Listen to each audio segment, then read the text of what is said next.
Hi guys, it's Andy from Man City Fan TV. Just a daily transfer and City news update. First off, we're going to start with somebody called Timi Sobowale. Now, I hope I pronounced his name right. If not, I'm sure there'll be some Nigerian fans or Nigerian City fans out there that can correct me. Now, he was born to Nigerian parents in Dundalk in Ireland and then moved to Dublin.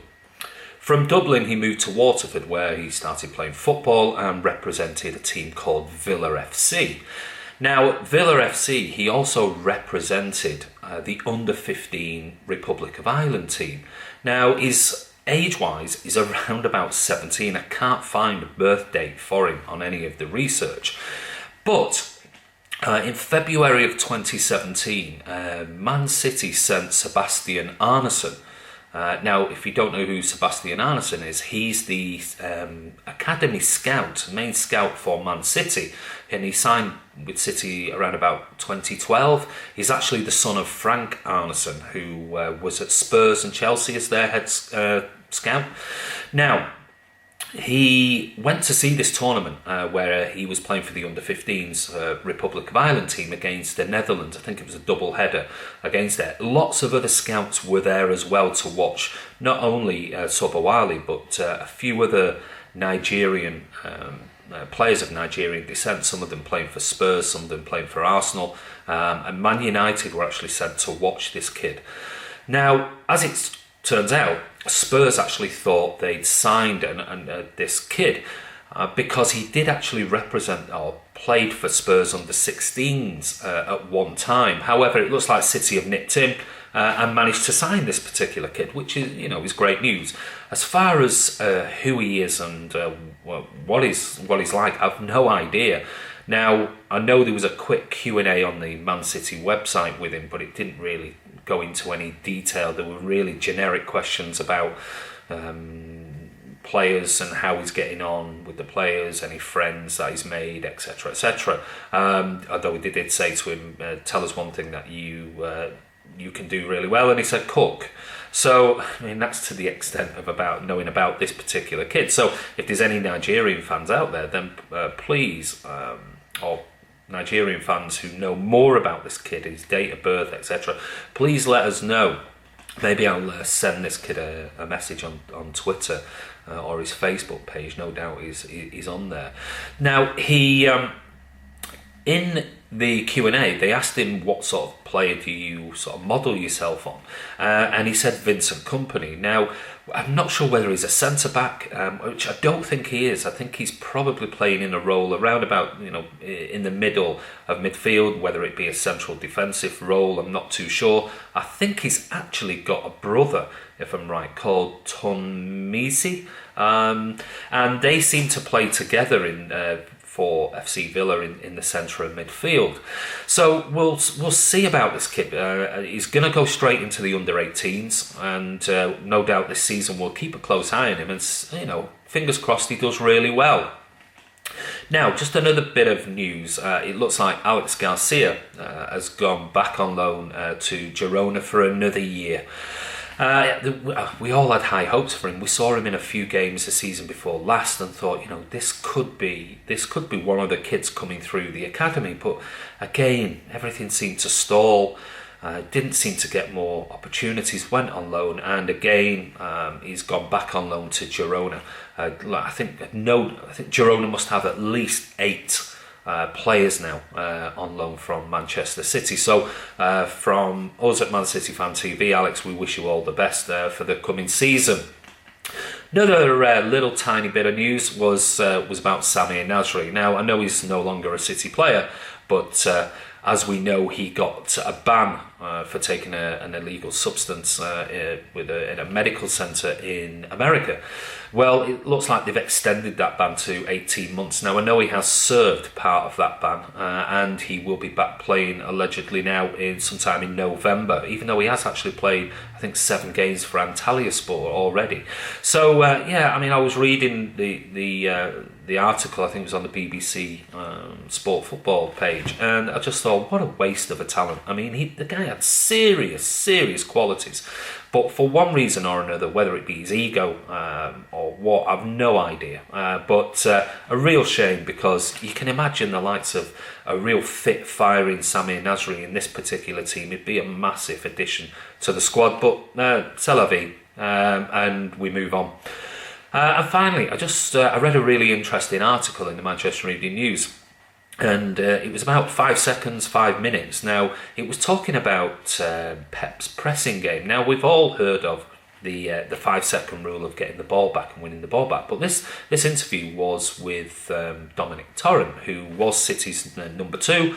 He's now the head coach at New York City FC.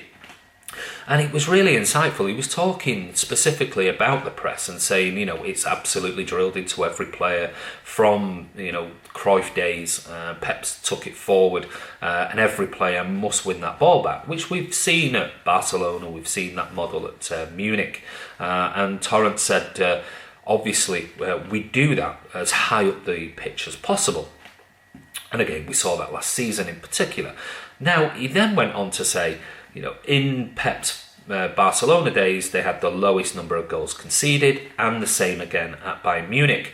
And then obviously the first season at City was a big surprise to Pep, the fact that we were conceding so many goals.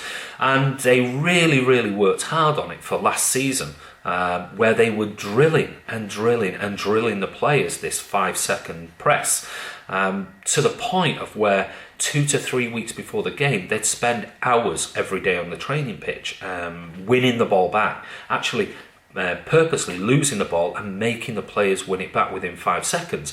And he did make a comment in there that said, if we don't win the press high, we foul the player. Now, I know we've seen that. I mean, a classic example of that type of player is the cynical fouls that Fernandinho did last season.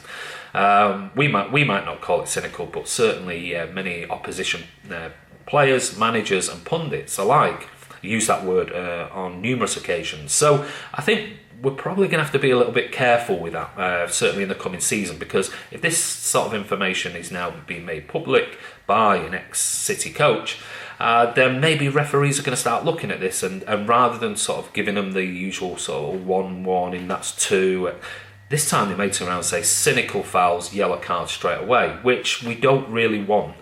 These yellow cards totting up and players missing important games because they've reached the 5 yellow cards. So I thought that was really interesting that he actually came out and publicly said that.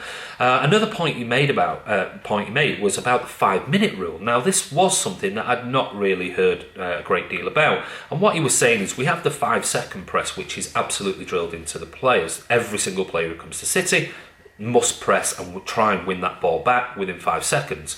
But the 5-minute rule was really about Pep Guardiola and how he can change tactical formations and how he uses this 5-minute rule. And this 5-minute rule, again, Torrent said, is absolutely drilled in days and days and days before a match.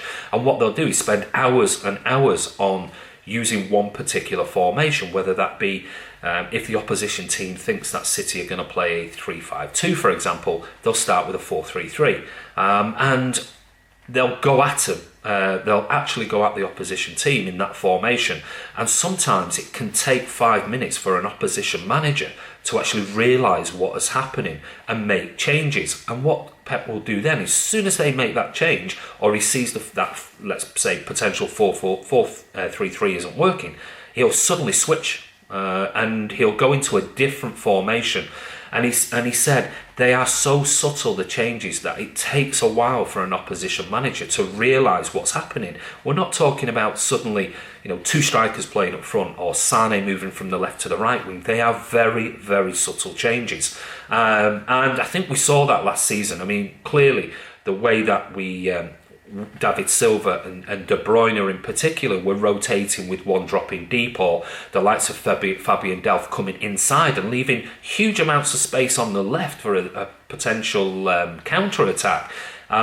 But there's a reason behind it, and Torrance said they practice this, and the players certainly over the last 12 months in particular are at the point now that Pep only needs to just say one or two words to the players, and they can switch within a second, and that is exactly what Pep wants in his coaching style. He wants intelligent players that when he says switch to this formation, every single player knows exactly what they're talking about because it's been drilled and drilled and drilled 2-3 days before the game. So basically, Pep's one step ahead. He's there, he sees something not quite working, or an opposition change, or the 4-3-3 isn't working in that particular style, or the other team are countering it, and bang, he changes something very subtly that, unless you're in the ground and watching it from above, and watching it very, very closely, it can be very difficult to see. Now, if you think most managers walking up and down their dugout area, it must be a nightmare to actually spot some subtle changes on the other side of the pitch, for example. So I thought it was really insightful, and he said, Pep is an absolute genius when it comes to these things. He sees things within seconds, and he makes changes, and he requires players who are intelligent enough, and along with the drilling of days and days before and weeks before, to be able to do this. That's what he's after. He's after those intelligent players, and if they're not, he'll make them intelligent. And if not, and they're not able to implement those switches within seconds, they're not going to last at Manchester City. So I thought it was really insightful. It goes on to talk about other things as well. So if you've not read it, check it out because it's quite an interesting read, and actually giving quite a lot of the tactics, not major tactics, but an insight into what Pep is going to do and what he does during a game. So I'm sure opposition managers already think they know and are already working on different plans, but let's face it, Pep's already got plans for the coming season, and if he's drilling the players for hours on end every single day on making that switch to a new formation within seconds, and it's implemented, it sounds like he's one step ahead. Torrance said he's the best coach in the world. He's absolutely incredible, so intelligent. So we only have to look at what's happening across the road in Stretford. It seems that Mourinho hardly takes coaching sessions. He leaves it to his staff. So is it any wonder that they're playing the type of football where we've got a manager who spends every second of every minute of every hour on any available day when training's happening, actually talking to the players, actually saying, this is what I require, I need you to do this within seconds, and you need to grasp it immediately. So I think we've seen from that first season under Guardiola to last season, players are now starting to pick up on this and can make those changes very quickly. So don't forget, have a read of it, it's really interesting. Anyway guys, thank you for all the subscribers. Don't forget to check out Ray's massive news update the other day on the injuries, and also check out the video I put out a couple of days ago on the Community Shield, a preview where I chatted to a Chelsea fan, Yannick, and all about the game, academy players, who might play, what the score might be. He asked me about Sarri and my thoughts, and I asked him about midfielders and who might play on Sunday. So, anyway guys, please subscribe to the channel, keep it going. We want to hit that 2,000 before the Arsenal game. Don't forget also to go and see Ray. Ray will be at the Community Shield on Sunday. Go and have a chat with him for the channel, and we'll be putting out videos during the day, hopefully before the game and after the game, within sort of minutes of Ray interviewing fans around the stadium and inside the stadium. So anyway guys, this is Andy from Man City Fan TV. Have a great day, and we'll see you soon.